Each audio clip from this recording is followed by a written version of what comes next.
Hello, folks. No one watching yet. We will wait a little bit. Sorry I was going late. I was running a little bit late today. Went to church, and I had to have some lunch. Also, cleaning my glasses. Excellent stream content, I know.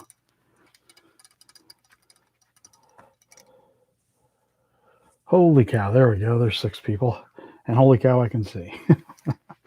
Hey, folks. How's everybody doing? Can you hear me okay?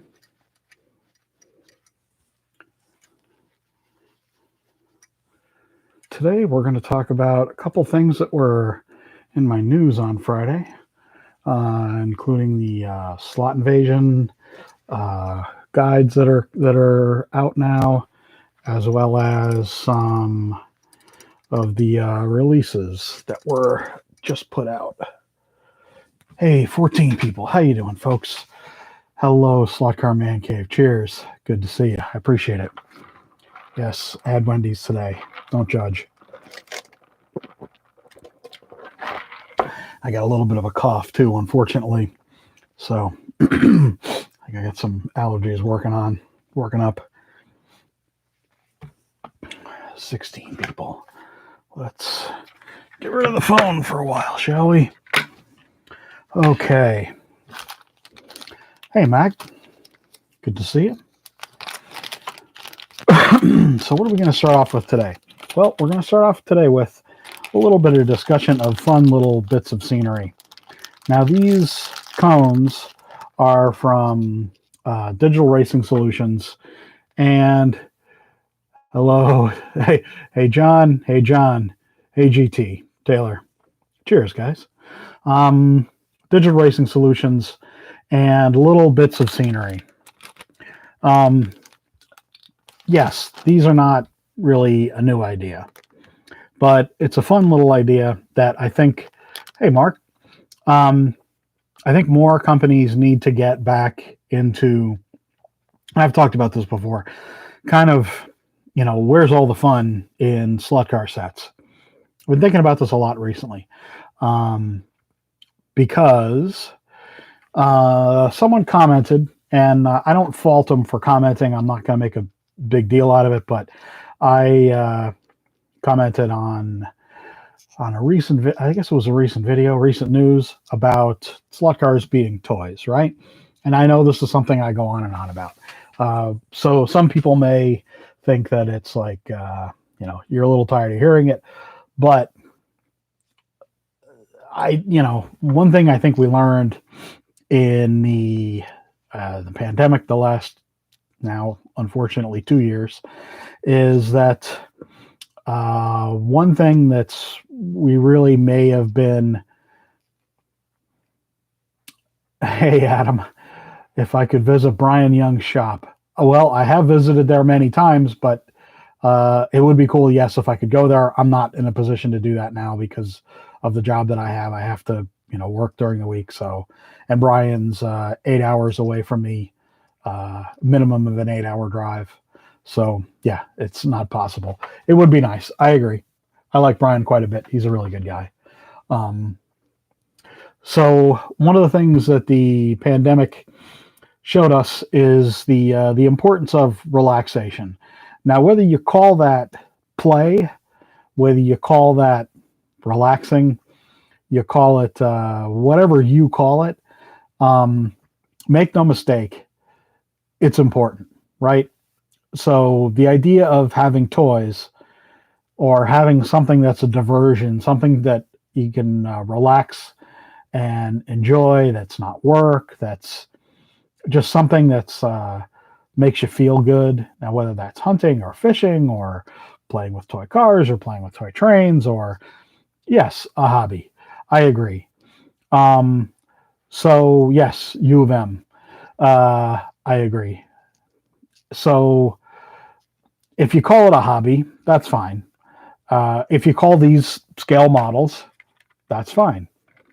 I don't have a problem with calling them toys, and I don't really get why, like when I call it a toy, it's not to diminish it, right?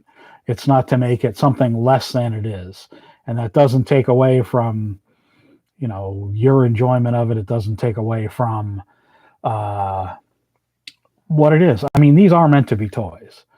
They are Hornby and, so Skelectric and Carrera. And I've talked to Maurizio about this extensively, Slotted and Policar. These are toys. He agrees with that term. And we've talked about kind of why people are, I don't know why, taken aback when you use that term, but that's why I use it the way I use it. It's something that that I think we've realized in the last year or so that was really important to have something that's creative and fun and a way to kind of escape a little bit. And I think it would benefit the hobby quite a bit to have more fun little options for track scenery stuff, right? Skelectric used to do this, and Carrera used to, and they still do, have some track scenery pieces, but I really think this adds quite a bit to the experience of the hobby, and I think it's a way of getting kids involved in the hobby, having a little world of make-believe, a little world to play, and yeah, that's basically it. So yes, these are just little cones, and yes, people have come up with these ideas before, but I think it's important that we acknowledge and that we acknowledge that relaxation, play, hobby, whatever you want to call it, is definitely something that even adults should do. Probably especially adults, because they have a lot more external stresses than probably kids do. And I think that the slot car companies should try to put back in more fun little things. Like Skelectric could make these and put them in sets, right? It's like such a small little thing, and it would add just a little bit more than just a plain track. So anyway, yes, I agree, John. I agree to fingers. So that's just kind of a way to start out this afternoon. The Huayra. This is a Skelectric car. It's a black window car, and it's a really, really nice model. And yes, it's a black window car, and some people think that kind of takes away from the overall effect of a car and makes it seem in some way kind of cheaper. Yes, it is a cheaper priced car, but trust me when I tell you, there is plenty of detail on this guy. Now, this camera is not the best, but there's all kinds of subtle shapes here. There's all kinds of beautiful details that you can see. Yes, it is lower detail than some, but really it isn't, though. The glass is actually dark glass. You can see through it, and I don't think there's an interior in there. Can't really tell. Actually, there is an interior in there. That's what a lot of people don't know about the Skelectric cars. Oftentimes, yes, these windows would be removable. These are a separate piece. Thank you, Dave, for bringing that up. So this isn't just like a mono shell body with the windows that are integral. I don't have a screwdriver here, or I would take this apart right now and show you. But don't think of this as like a cheaper, meaning crappy car. This is a nice little car, and I certainly, if you're a fan of Pagani, they're just kind of crazy cars.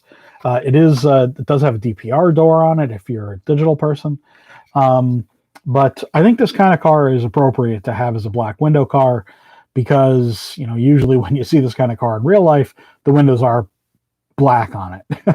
You can't usually see the people inside, but not that I've seen a Huayra, but this is a good quality car. It really is. And I think it, especially for young kids, I think it's an excellent choice. They know what, kids know what Paganis are. I mean, most of us probably know what a Pagani is because we're probably car people.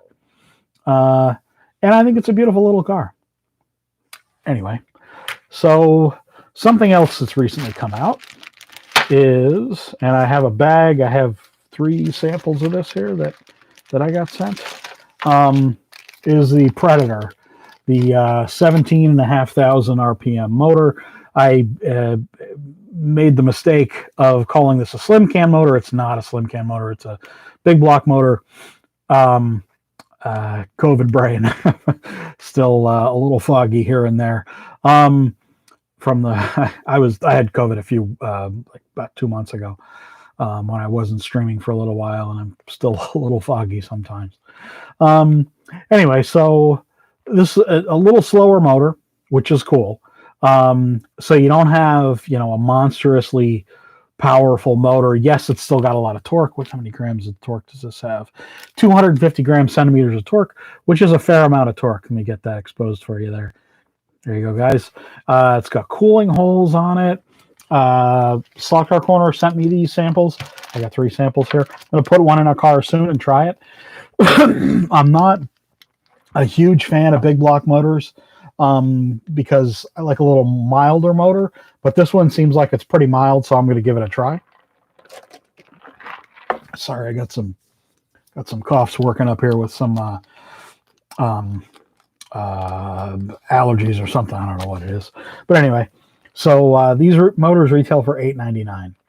This is a really great price for a motor, in my opinion. Hey John, cheers, thanks for coming by. In my opinion, motors should cost less than $10.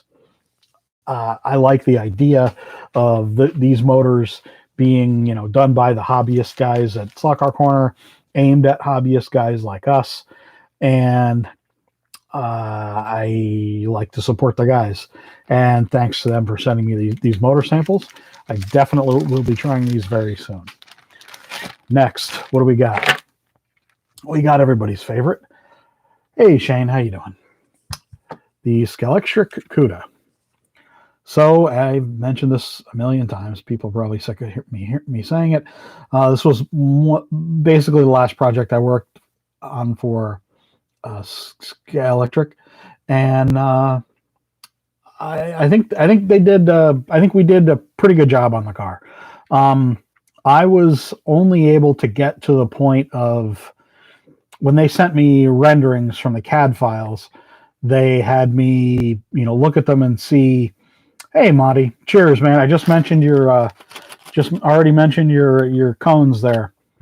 Appreciate you stopping by. Appreciate you giving me the controller, another controller to send out to folks. They'll be given away. I'll do a stream or a video Halloween where I announce the winners. I already have one picked, and I'm going to be picking another one fairly soon. Hey, John. So this was the final project that I work on for Skelectric. I was only able to see the CAD files for this car. I unfortunately wasn't able to be with the designer when she was working on it, or I'm not sure if it was the female designer that they have. But I think we did a pretty good job on it. I didn't really get a sense that the back end looked like this from the CAD files. I still have the CAD file emails that they sent me. I don't know that I'm allowed to show them, show kind of how the process was I would say, okay, no, change this. And I'd circle it in Photoshop and change that, move that line a little bit. It's really hard to work on a car that way when you don't really have a sense of scale. You don't really have a sense of the proportions of the car. You can kind of see the shapes, but that's really only it. And yeah, so I mean, they did a good job on the car. I feel the cow catcher on the front is definitely, hey Mark, Cheers, Mark. Thank you very much. I do appreciate it. It helps people see my channel. Hey, Salvatore. Yeah, I agree. I'm not saying it's a bad looking car. I'm absolutely not saying that. And here I go again. It's a nice little toy, and it's a nice little car to watch go around on the track. It's a lot of fun to drive. I've driven it a little bit on my track now that I've changed the design on my track. The track's a lot bigger now. I think, nearly doubled the amount of length on the track. I'll be doing a video that I think I'm going to put out on Tuesday. I did a video last night, and I've expanded the track a little bit. And I got some of Monty's cones in there, digital racing solution cones. I'm going to put these on the track as well, just for a little bit of visual something on there. Yeah, so the cow catcher on the front, the splitter, it's definitely too big. But hey, Clint, cheers for showing up. I appreciate it. I think overall they did a good job. Now on the back, obviously, that's pretty much a bit of a letdown. But I don't know. Does it really take away that much? Well, it might. Okay, so someone pointed out that they think that the tires are the same as on the Javelin. So let's test this. Putting a tire on here from the Javelin, and we will see if they are. I'll be darned. Look at that. That is the Javelin tire. It fits perfectly, and yeah, it's the exact same tire. So the Javelin, this is the police car Javelin, and I don't know. I don't have any of the Trans Am Javelins, so I don't know that if they use the exact same size wheel and tire on there. Maybe someone in the chat can confirm that. The Javelin tires also are a little bit, they got more of a sidewall bulge on them. So that's cool. Sorry, guys. Got some allergies working up here. So that's nice that they are, that these tires are apparently the exact same tires and the same wheel hub. The space that you all know what a wheel hub is. It's the center section of the wheel where it kind of comes off of the edge. There we go. You can see the wheel hub there. Dirty Santa. Uh-oh. Hey, Clem. Hey, cheers, Clem. Thanks for showing up. I appreciate it. Yeah, so these tires, the tires on the Skeletor Cuda are the same tires, at least on the police Javelin. Like I said, I don't have any of the racing Javelins, or do I? No, I do have one. I have to find it though. I'll test that. Maybe I'll do a quick video today about that. Yes, all of the livery on this is decals. I'm fine with that. This is something that companies have gone to. Slotted did this actually years ago, and not a lot was made of it. A lot of the decorations on his cars are not tampo printing anymore. Most of the decorations on the Skeletor cars are, if not all of them, are not tampo printed anymore, and they haven't been for quite a long time. These decals, as you know, I mean, this one's misplaced, but what are you going to do? The decals are nice and opaque. They lay nice and flat on the car. They look like tampo printing, which for better or worse, that's what they look like. Yeah, and the finish on the car, I think, is really nice. They got a nice lighter color than we did when I did the SCX CUDA. The CUDAs were different colors over the year. They did a kind of a promotional photo car. It was an AAR CUDA with the numbers kind of way up here, split by the door, and then there was the hash marks down the side, the AAR white hash marks, and the number was right here, not right here on the door. So, and then early in the season, they didn't have, at least I think it was early in the season, they didn't have any. They had less sponsor decals. Not that there's a lot on here to begin with, but they had. It was a lighter blue car like this one. This one, it's kind of hard to tell because of the crappy camera and the harsh light. But This one's a lot lighter than the SCX one. If you have both, you know that. So this car, definitely the color looks right. If you have old pictures, some of the early pictures, the early races, the car was definitely a lot lighter, even taking into account kind of the medium that the cars were shot on, the film, and any color shift in pictures or anything like that. The cars were definitely lighter, and then they were darker. So there was a couple different colors. I think there was 4 cars that they used, and if anyone's a big CUDA fan and knows about the history of the Gurney cars, the AAR cars, I believe there was 4 different cars they used. Oh boy. Oh yeah, allergies. They suck. Anyway, so I think they did a pretty good job on this car. Overall, I'm happy with it. I expect that they're going to have years of these cars coming out. So, this was like the last big hole in the Trans Am series that I think. Yes, exactly, John. I mentioned that there's a little more sidewall bulge on the Javelin. COVID, it's a horrible thing. On the Javelin, these are definitely more square. These tires, which is kind of unfortunate. Definitely you want that rounded sidewall on there. So I would expect. Yes. Contact patch. Sure. Yeah. Like I said, this car is going to be in the line for years. So these cars are still available, but I do expect them to sell out. And they have many, many years worth of CUDAs they can do. I've mentioned it a bunch of different times. I don't know if I was supposed to or not, but they have 3 different hoods that they've done, because the hood is a separate piece. So they can do this AAR hood, they can do the shaker hood, and they can do the 440 hood. So they're going to be able to get a lot of releases out of this car. I expect them to do, at least, there's at least 10 years worth of cars they can do with all the racing cars and the street cars, and there's a lot. There's just so much, which I think is really awesome. Some folks have commented about they wish that SCX would break out the CUDA molds. Well, we did SCX CUDAs last year, and they obviously still do have the mold. SCX does. I'm talking with them fairly regularly, and there will be more CUDAs from SCX. So don't worry, you'll see more. So what did we have on Friday that we wanted to talk about?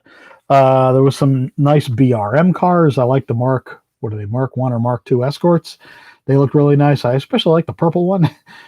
Those are pretty cool. Nsr Starter Kits. I think now I know that, people have made starter kits, so this is not technically something new, but it's just nice to see NSR have starter kits for cars like Carrera cars that are meant, definitely, more of a beginner car. So I think that it's awesome that they've done this.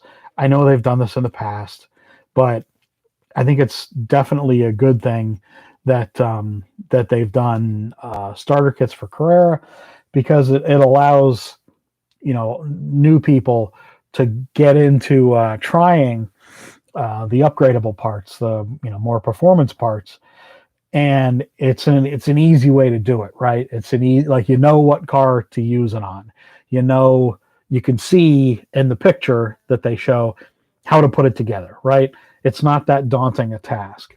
So it's an easy way for people to kind of enter in to the NSR world and the replacing parts world. So I think it's a really important thing that they've done. And I may ask LEB when they do arrive, if they'll send me some samples of them, because I think it'd be great to do a little build. Not that I know it's just a couple pieces, but kind of like what I did with the Nissan. I think it's cool to show people, exactly what the starter set looks like, the replacement gears and axles and tires and wheels look like when they're in place, just in case people don't know. Because there's a lot of folks out there that just don't know. And, you know, sometimes hobbyists, and I've definitely been guilty of this, you know, get a little over their skis, get a little, you know, little snarky or whatever with new people that just don't know and how to assemble a part. I mean, and I think it's I mean, really, we do need to help people that are new into the hobby. And if I'm honest, you know, I've been guilty of that too. But you know, anyway, I think it's definitely. Hey, John, cheers for showing up. I appreciate it. What else is coming? Okay, so Slot It showed a whole bunch of new photos of some parts that are coming. The unpainted version of the modern GTR Nissan that is coming in a white kit, a complete white kit, unpainted kit. I think that's excellent. And they've also shown, there was a bit of confusion about this, and I forget who asked me about it, but yes, they're doing the complete car, and they're just doing the body, the plain unpainted white body as a part as well, which I think that's really excellent, you know, because if I already have, like I have behind me here, it happened to be in reach, very handy. Yeah, right. Happened to be in reach. My Nissan, my R32 Gtr. I've done a lot of laps with this car on my track. I haven't really done anything to it other than I adjusted the front axle and I took out the magnet, of course, and you know, just loosened up the body. I know you can't see that, but there's a little bit of float there. And this car really goes well. It's a really, really enjoyable car to drive, especially at lower voltage. On the polycar track, you can hang it out. You can put it just where you want it. It's really, really fun car. And, you know, if I already have a chassis that's already set up the way I like it, why, you know, start it all over with another chassis, right? Why not just have a body that you can buy and paint the way you want it? And then if you want to swap the bodies around, you can do that. I think that's a great idea. And I know Slot It's done plain bodies before, but it's worth noting because, you know, we get new people all the time. Hey, Craig. Cheers, Greg. I agree. It's important. It's nice that they have, you know, a big range of parts available. It makes it a little difficult for dealers to stock all the parts. But there's definitely a lot of nice parts, and there's a lightweight interior that they've just made for this car. Or actually, that's a little older part. Well, older, a couple weeks older. But I think it's really great that they now have a complete range of parts for this car: the glass, the wing, you know, the mirrors, and then the chassis, and these little sliders, I guess you'd say, on the front. Those are a part as well that are also in with the chassis kit, I think. So I think it's great that you know, now, because I think these cars, I think the Nissans, Japanese cars, I think are really going to take hold, and you're going to see a lot of people like myself, you know, that really like Japanese race cars, that or Japanese cars in general, that I think will gravitate toward these cars, and the more that they make, you know, the bigger field you have, and you have more options. So they released those parts, and then there's a couple new parts also for the modern GTR Skyline, which I think are pretty cool as well. They showed another release, the Minolta livery of the 88C, which I think was really pretty cool. So it's nice to see them really kind of kicking things up as, you know, we get a little closer to Christmas. Sorry, guys. I do think, and I've mentioned this a bunch of times now, and hey, Sean, cheers. Yeah, I've been doing a lot of hanging out next to my track that I have, and I've done a video that I'm going to post, I think on Tuesday, where I show you the changes that I've done to the track. I haven't quite doubled the amount of track that's out there, but it's definitely bigger. And I think this will be my final layout. And I'm going to start. I have a power supply that I just got. I bought from LEB, and the slot car corner driver stations and wiring and things like that. Hey, NorCal, cheers. Thanks for showing up. I really appreciate it. I'm going to be doing a video with Steve and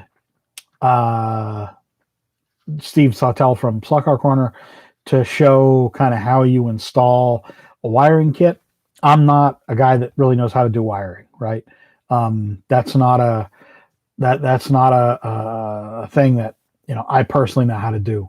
So Steve and I are gonna work on that video together to show people, if they're new in the hobby, people like myself that aren't new in the hobby that just don't know how to do it, how to upgrade your slot car set to an aftermarket controller or an aftermarket power supply and controllers actually too, because I think that really is kind of the next step. When you have a nice big layout. Deep South Auto News, cheers. Thanks for showing up. New face in chat there. Everybody say hi to Deep South, please. It's really a way to have, to really upgrade your set, right? To upgrade your layout from standard power supply and standard track connections to aftermarket aftermarket power supply and aftermarket controllers, because that really gives you a lot more control of your cars. The heft of them, the weight of them, the quality of them, they're always better than a set controller. I mean, they just are. Yeah. Fire insurance, yes. No. Hey, Jeff, appreciate it. Thanks for stopping by. No, don't worry. It's very easy. Steve says it's very easy to do this, and he's got a whole bunch of instructions and things. So anyway, there'll be a video in the next coming weeks about how to do that. But like I said, I will have a video about the track expansion, and also about a little bit of hello Elliot, hey Portland, hello Henry, holy cow, lots of people coming in. Jeez, man, cheers for stopping by, guys. I really appreciate it. About the track expansion, plus a new bit of kit that I got, new bit of gear that I got for around my track. I got a like a gaffer's pole, a studio pole with wheels on the bottom, got casters so I can attach a camera to it and a light to it, and maybe a boom microphone so I can do broadcasting or videos from my track. And yeah, so I'm like upgrading kind of how I do, because I'm going to do a lot more at my track. I do streaming from my this is my laptop, and unless I have a good way of holding the laptop, which I don't really yet, I'm still going to be kind of limited with my streaming for now. But anyway, so look for that video on Tuesday, and I'm going to be doing a late night laps video with the Bastos Camaro, the new Skelectra Camaro that I got. Well, I got this a couple, probably 2 months ago now, which is a sample of a car that's not released yet. I think it's like a 78 or 79 Z28. It was a European Racing Series Camaro. And they, hey, John, regulated scalable for analog. Yeah, it's always good to have a regulated. I think the one that I got, the power supply I got's a switching power supply. It's not technically a regulated power supply, which I should have gotten a regulated one, but I'm only going to be driving, at the most 2 cars on my track. So I think it'll be fine. And it only home set cars, nothing with big motors and nothing, really high power. So, hello, Dennis. Cheers for stopping by. I really appreciate it. Yeah, so look for that video on Tuesday. And then the late night laps, I think I'm going to I'll put out maybe Wednesday or Thursday. I'm not really sure. So if anybody has any questions, let me know, and I'll be happy to. Hello, Steve. Thanks for stopping by. What what else do we have in the news? What else do we have upcoming? Not really sure if there's anything ahead that I know. Anything previews? Not really. Oh, I am going to be doing, at least I think. I don't know yet. I think I'm going to be doing a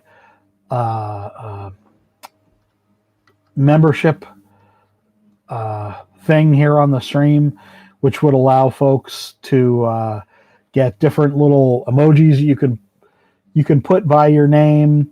Would allow you to subscribe on a monthly basis. It's like $5 a month or something, and that would allow me to have early content that I could show people that were subscribed. It would all the content would get out to everybody, but maybe they would get it a day or two ahead. Not the news. The news is always going to be available for everybody on Fridays.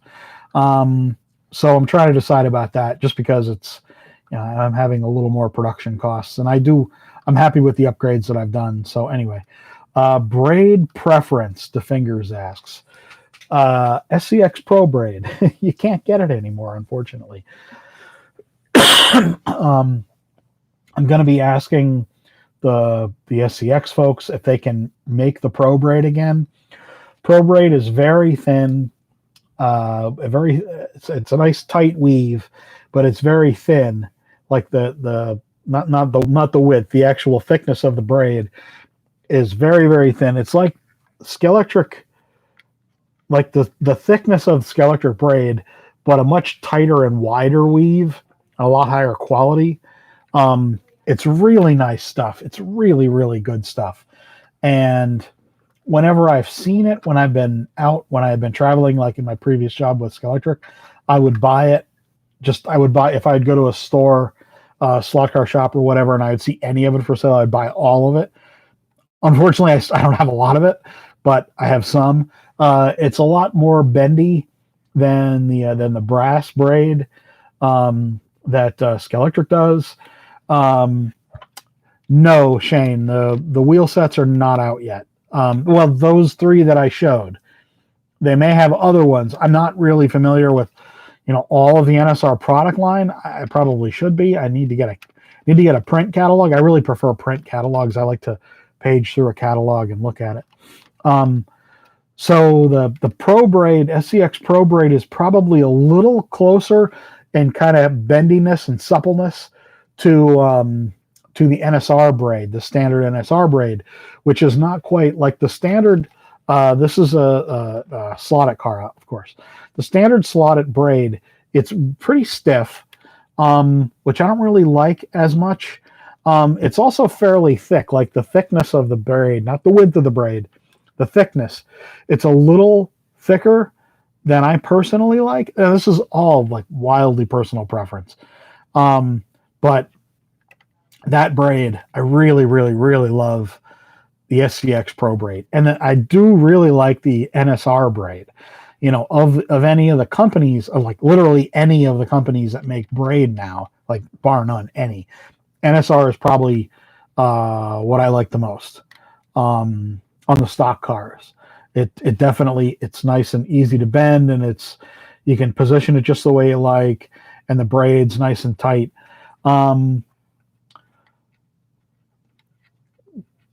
Tight, thin, gauge. Yes. Yeah. I mean, I'm not saying that other braids are bad. I'm not saying that at all. But given my own choice, that's honestly what I would prefer. What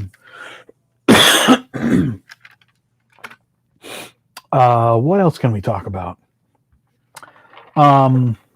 So I took the magnets out of the Skelectric C8R Corvette, and I'm going to be doing some laps with that. I'm going to be doing probably a late night laps video with that as well fairly soon. I need to sand the tires on it. As soon as I took the magnet out, you could see that there really wasn't a lot of grip in the stock steel electric tires that are on the C8.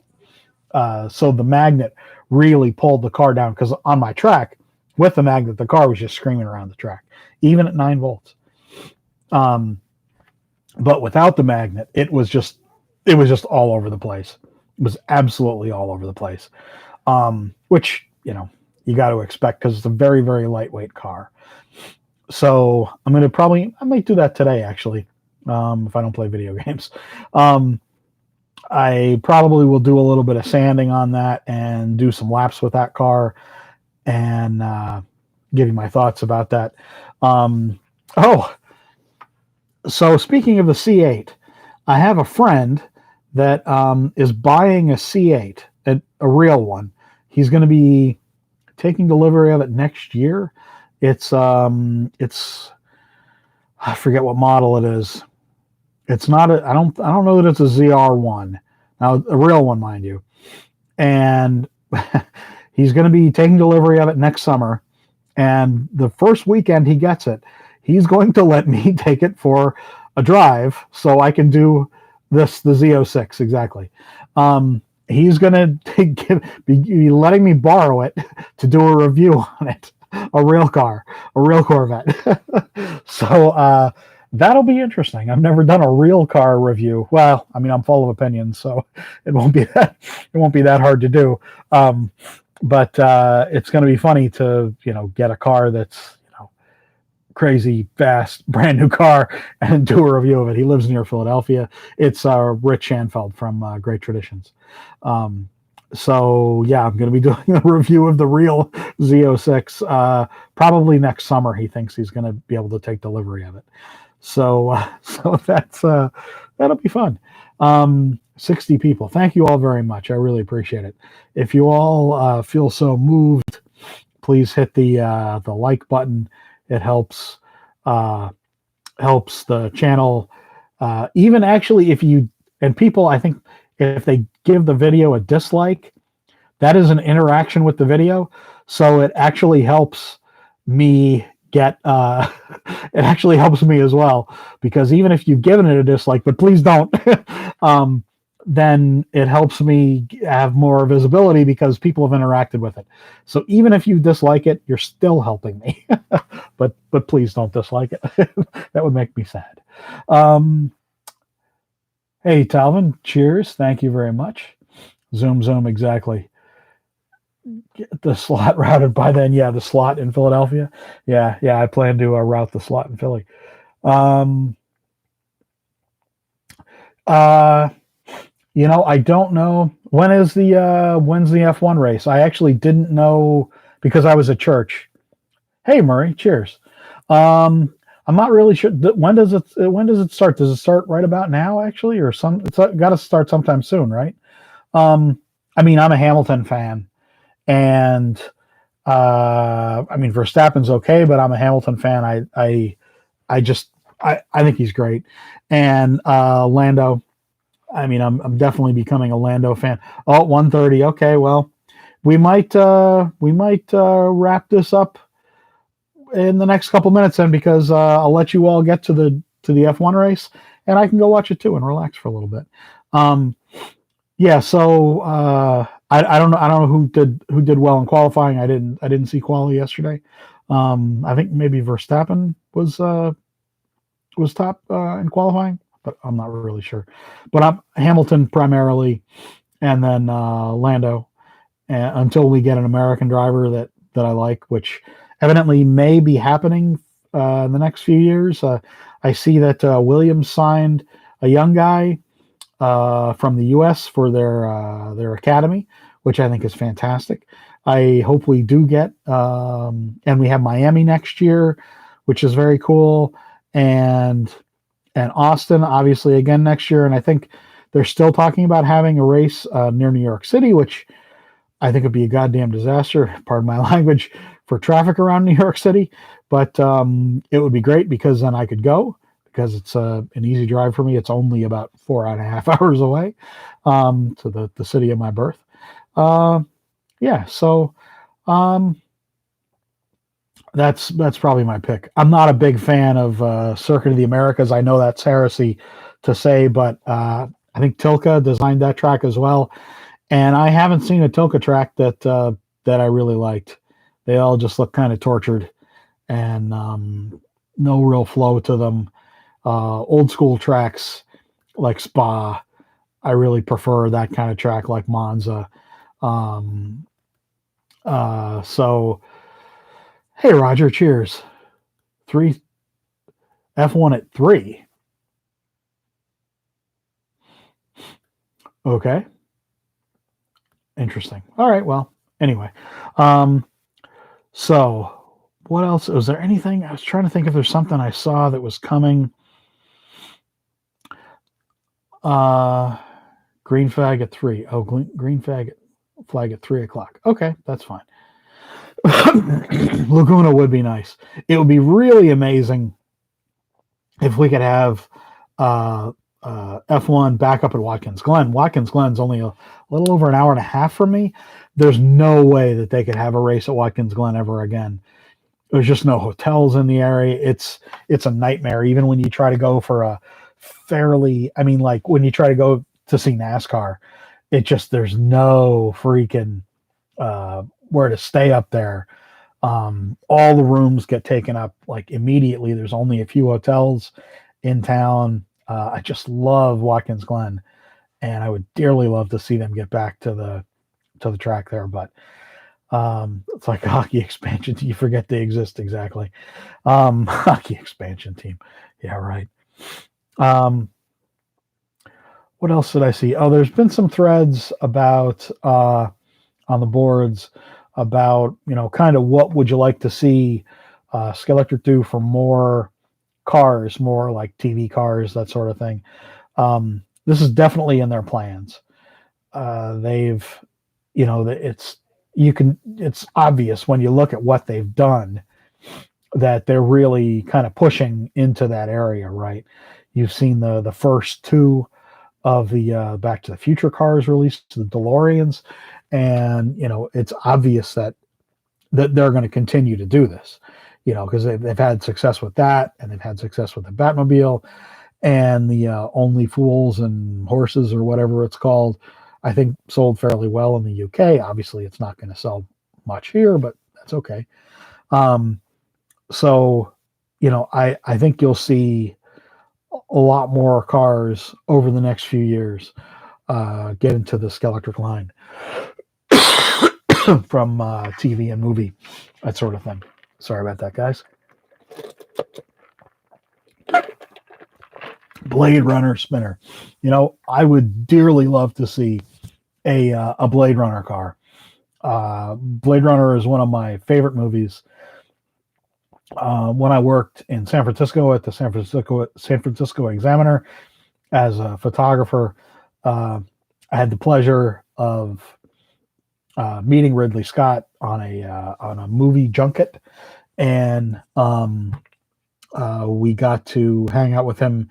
Me and a reporter got to hang out with him for about 2 or 3 hours one day and just talk, and it was a pleasure. I mean, he's really inspired me as a photographer. If you know me, and you guys obviously know me a little bit, you know that I take a lot of pictures, and I'm a photographer for a living, or videographer and photographer. So my photos are usually fairly atmospheric in nature. He's really the huge inspiration for me for my work. Go Lewis, exactly. Cheers to all the Canyon slots, folks. Ecto 1. I think at some point you will see somebody do Ecto 1. When we were meeting with the Walmart buyer when I was still at Hornby, and we were at the Dallas Toy Show, and it was that was in October of 2019. So just as COVID was, a month or 2 before COVID really started to hit China, we were in Dallas for the toy show, and I think that's when that happened. We met with the Walmart buyer, and we were showing him some of the cars we had done, some of the set ideas we had, or they had the product manager people. I was just there take notes for the meeting and answer questions here and there. And the Walmart buyer asked us specifically a number of times about doing Ghostbusters, because that's one of the few entertainment licenses that really hasn't been done to death. Carrera has a lock on the Mario Kart license, and good for them. I mean, they've done really, really very well with that, and that's been a big positive thing for them in their line, because really the entertainment license stuff, the 143rd stuff, as I've said time and time again, is the stuff that makes the most money for the companies. The small scale stuff that they can sell in huge volume at a low cost to them, a low cost to people like Walmart, and they, it's just how you get people into the hobby. It just is. So I think you will see at some point someone do Ecto 1.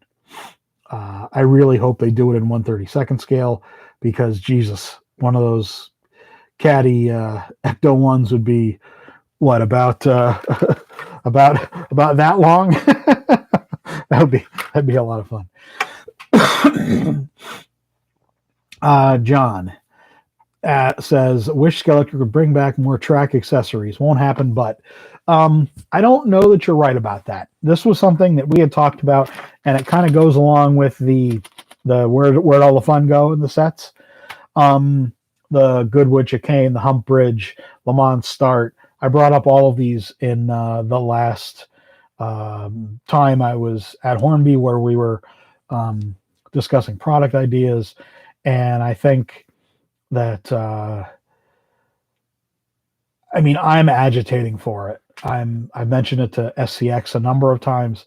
There's a couple of things that I'm hoping that they will re-release. I've asked for a couple of things. I really do want to get them to release some SCX, that is, some of the older track accessories that they had. They had a nice chicane with the foam barrels, and you'll see that in my new track layout. The foam barrels, that go around the end of my track. Those are really, really popular, and they're really, really hard to find. Hello, Donald. Thanks for stopping by. Yes, Skeletric had a lot of track accessories. Like I mentioned, the Goodwood Chicane and the Hump Bridge and things like that. Hey, Slot Blog. Hey, Guten Morgen. No, Guten Abend. Yeah, it's late there, isn't it? Cheers. Thanks for stopping by. Vielen Dank. I think that Skeletric will at some point re-release some of those track accessory pieces. Have I ever reviewed George Turner model? No, I never have. That's pretty high-end stuff. I don't spend that kind of money on cars, and I wouldn't ask him for a sample, because those look really, really, really expensive. I wouldn't presume to ask him. Roger asked, "How do you like Porsche models? What's your thought about the NSR 912? Oh, which one is that? The yellow and green one that was just released? I'm not sure which one the number 912 is. Sorry. I love the NSR RSRs. I have a couple of them. I have the Pink Pig, and I have the Veltons car that was released years ago, and that was a really fast car. I absolutely love the car. I really love the 997s that NSR made. You can't go wrong with any of them. I mean, they're all the same mold, so it's just a livery change. They're absolutely excellent cars. Pick your livery, buy it. Pick an unliveried one and paint it. They're absolutely fantastic. I love NSR stuff. I just don't have a lot of it. I get a lot of samples because I do work for Slotted, so I get samples from Hornby of the Slotted stuff. Because I post on there. I'm an admin on the Slotted Facebook page, and I run their Instagram as well. I'm the only one that posts on the Slotted Instagram. Did I try the Abarth NSR? No, Slot Blog. Which one do I? I have the Clio. I don't have the Abarth. No, I have the Clio. That was the only one of those kind of high, crazy little cars. Oh, 32,000 RPM. I don't like motors that fast in any case. That's way outside of my ability. I'm not that great a driver. And if you are, that's fine. If you want to enjoy a motor like that, that's fine. I'm not saying they're horrible. I'm not saying you're a bad person. Please don't jump down my throat. Um, it's too much motor for me personally. I like a motor, generally speaking, no faster than about 21 or 22,000 RPM. I mean, I'm racing driving on my track at 9 volts. So what does that tell you? I like to enjoy the scale modelness of cars. Um, so Salvatore asked a really good question. Where can we get a 132nd scale people? So there's been a number of people that have been made. There's a lot online now. Actually, there are some that are being, it looks like 3D printed.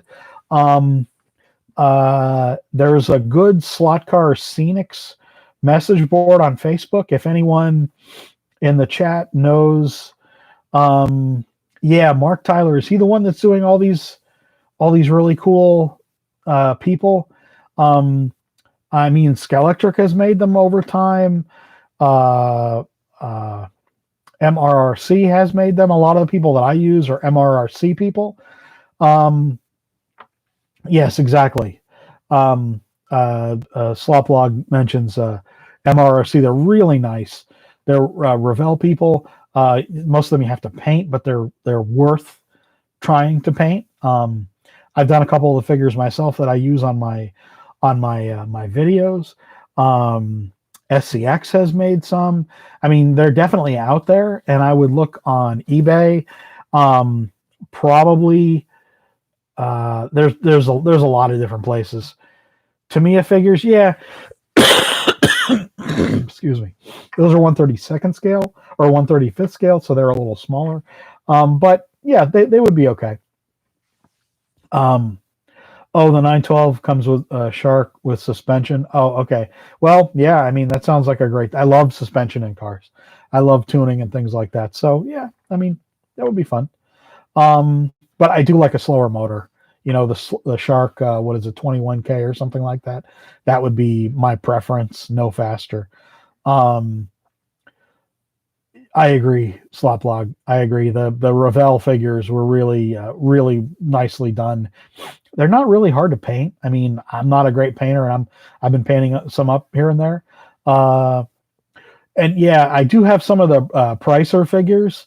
I got the Pricer is a German company, as sloplog.de mentions.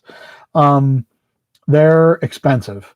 I got some on their 132nd scale. Yep. I got some on sale at a train shop. They I think they come 3 in a package, and they're like $20 for 3 people, but they're gorgeous, gorgeous, gorgeous models of people. The sculpture is really nice. They're really good. I mean, I got them on sale because someone ordered them and didn't want them when they came in. So I think I only got them for like $12 for three little people. Upgrading mayonnaise 84. I'm a big fan of mayonnaise, especially Hellman's. Best foods west of them. Rocky, sorry. Perspective of upgrading a set later on. Which set would you recommend for a first buy? Use with my son. Okay, so I've addressed this in a couple of videos, and I'm fine to repeat it. So you should buy all the. Let me back up. All the companies that make sets are worth buying. Okay, so because I like a certain type of track and someone else likes a certain type of track, people get a little too caught up in, oh, this is the best one. Well, it's the one that they like the most. And I'm the same way. So what I would suggest is you buy a set for hey, Oscar, cheers. That you buy a set when you look at the box and you say, oh, I like those cars, or I don't really like those cars in that set. Buy that set that you like the cars in, because that means the one with the most track. Yeah, that's a good way to look at it too. But also buy a set that you like the cars, because you're gonna, those are probably going to be the first cars that you get, and you want your experience, and especially your son's experience. Any young racers first experience with the set to be as positive as possible, right? It's not only a great time to bond with your child, to play, and for you to enjoy it, and for your child to see you playing, and for your child to see you enjoying the set, right? Because that's just as important. Well, 4 is a little young, but it's a really great way of enjoying play with a child, right? And that's very important, and for yourself as well. So buy the set that you like the cars. If you want to add on to the set, buy another set. That's the most price competitive way of adding to a set, is buying a second set from the same company and adding to it. Because by the time you factor in all the track, and having a backup power supply, and having extra controllers if you need them in case one breaks, the cars work out exactly mayonnaise. Fantastic. Love you. Love you. Spend time with your son. That's what we like.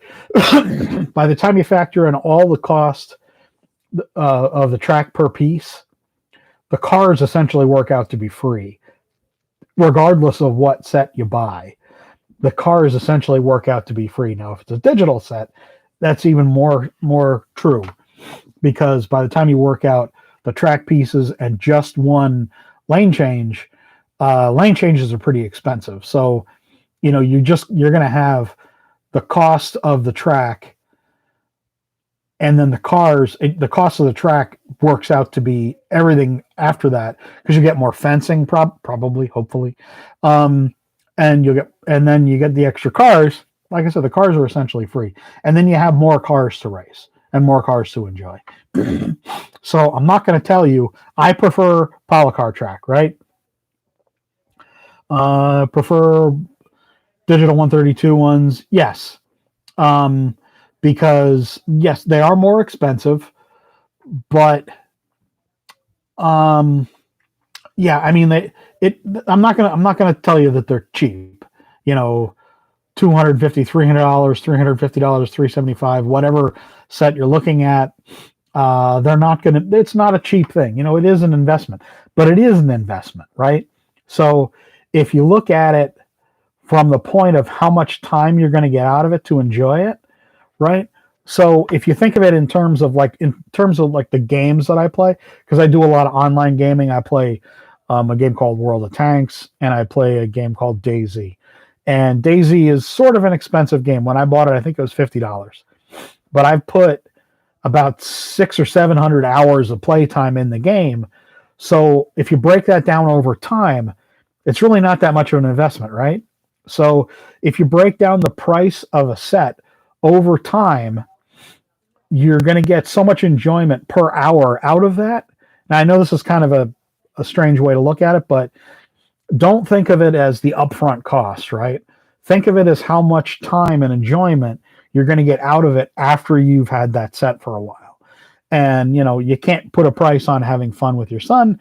I mean, you sort of can, because, it's going to cost something, of course. But once you think of it as over time, how much time you're going to get, how much play you're going to get out of it. And especially if it's something that you end up having to do with it as a hobby, then, it's really, for God's sake, mine's a lifestyle. I think about slot cars all the time, even though I'm not working for a company anymore, technically. So it's a big part of my life, of course, not just the blog, but, I enjoy slot cars personally. I drive them at home. So it's not really, yes, it's an expensive upfront cost, but think of it as an investment in time and an investment in, an activity. So don't try to think of it in many different ways as you can. Would it be better to invest in a more upgradable system? So, I mean, you can buy, I wouldn't, if you want to race digital, start digital. Yes, Slot Blog mentions investment and passion, of course. If you want to race in digital rather, start digital. Don't buy an analog set and then upgrade it, because you're going to end up not being able to use certain things. So you can buy a smaller a digital set to start, and then upgrade it with track. You can buy tracks in packs of 2 or packs of 4 or packs of 6 or expansion packs of 8 or something like that. um, the problem is if you buy a really small set to start, it may get boring kind of quickly for him or for you, and then it doesn't really, it doesn't mature. The passion maybe only might go to a certain point, and it's like not fun for you, so you don't want to play it, so you stop playing with it, and then he stops playing with it. So uh, I would start with a digital set, mayonnaise. Funny to call you that. I would start with a digital set if you want to be digital. Okay, maybe a stupid question. No, there aren't stupid questions. There's just things you don't know yet. Can you get lap timers for if you buy an analog one? Not easily, as it turns out.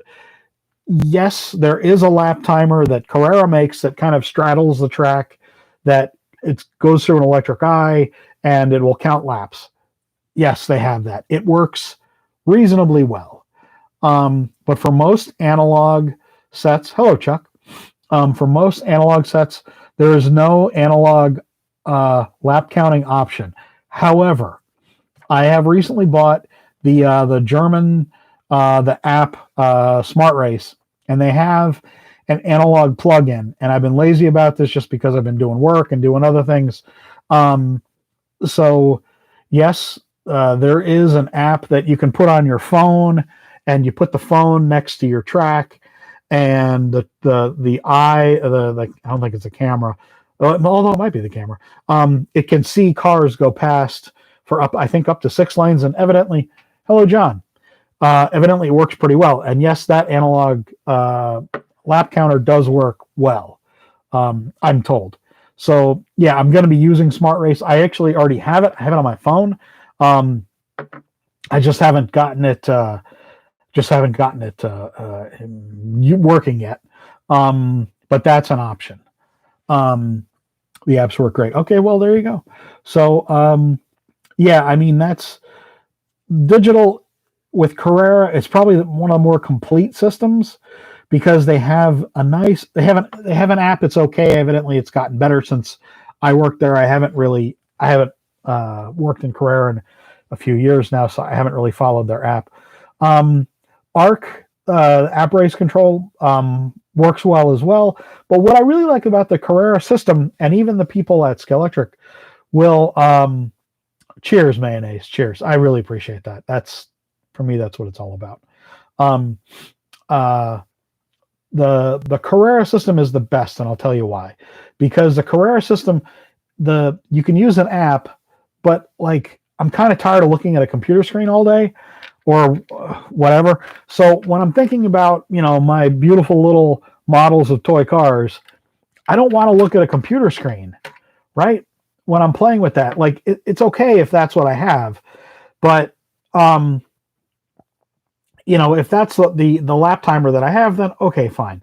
But the Carrera digital system, the really wonderful thing about it is there's really nice displays for it, right? There's the position tower, which is really nice that plugs into the track, and it works really, really well. They have a really nice lap counter system that's a screen. It's an LCD screen, LCD screen, and there's nice little driver's displays. So they have really, really nice displays, right? So if I was going to be digital and buy the stuff for myself, I would buy Carrera Digital because I really love the displays that they have. And yes, you can use a screen with it, and that's fine. But the displays really add, in my opinion, they really add a lot to the experience of playing with the cars. Charles Panella. Cheers, Charles. Charlie from Connecticut. Yes, I made the SCX CUDAs when I worked for them. So you want to replace the guide system in the SCX CUDA? Well, what would I do? I think there is a 3D printed chassis. Hello, John. Hello, Peter. Uh, Thanks for stopping by. And school bus driver, thanks for stopping by as well.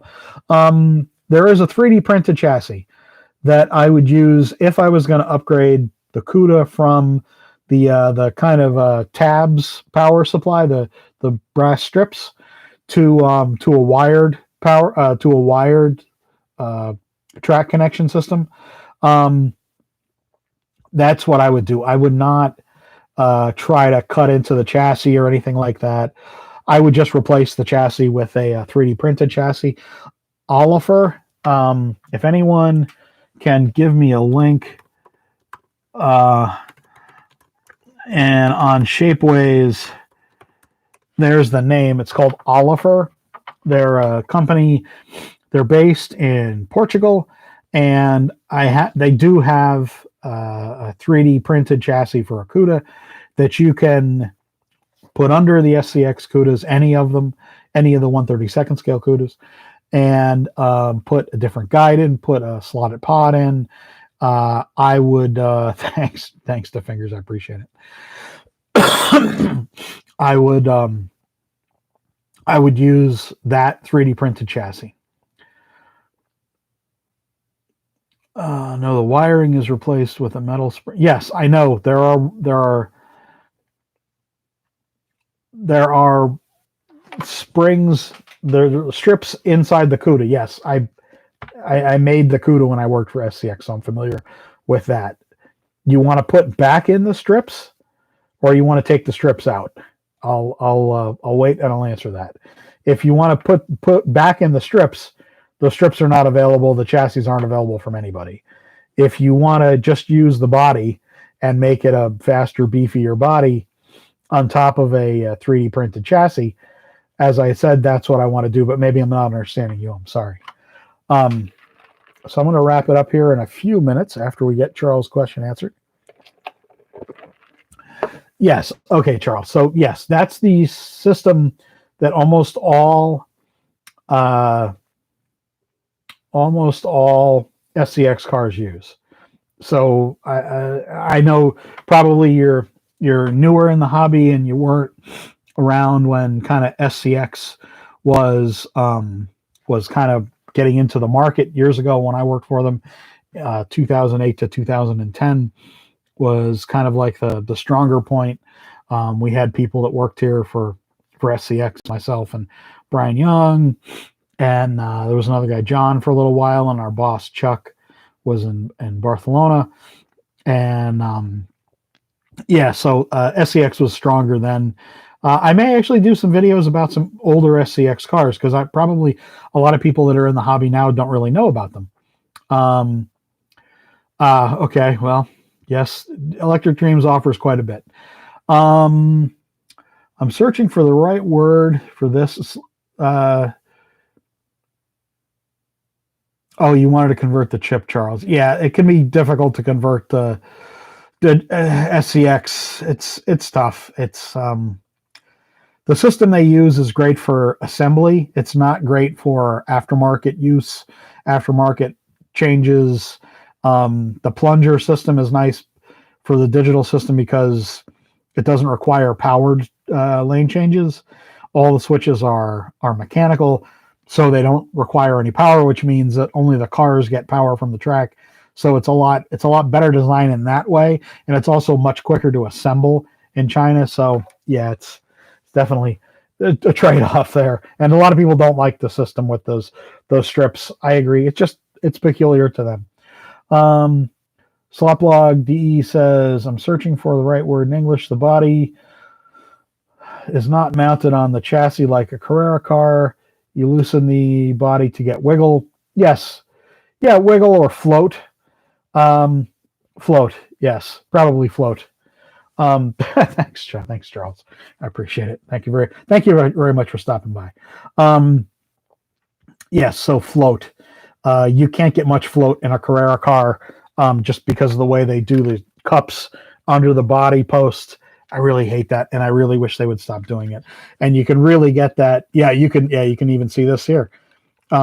you can really get a lot of float in the body on a slotted car. There you can see, let me get this so I can just get the body. There you go. That's just the body floating. That's faster. It just is. Most slot car racers know that. A tight body is a slow body. Anyway, thanks everybody for stopping by. I really appreciate it. Yes, you can do a lot of floating in a Carrera 132 car. Yep, it requires a fair amount of cutting, but you can do it, absolutely.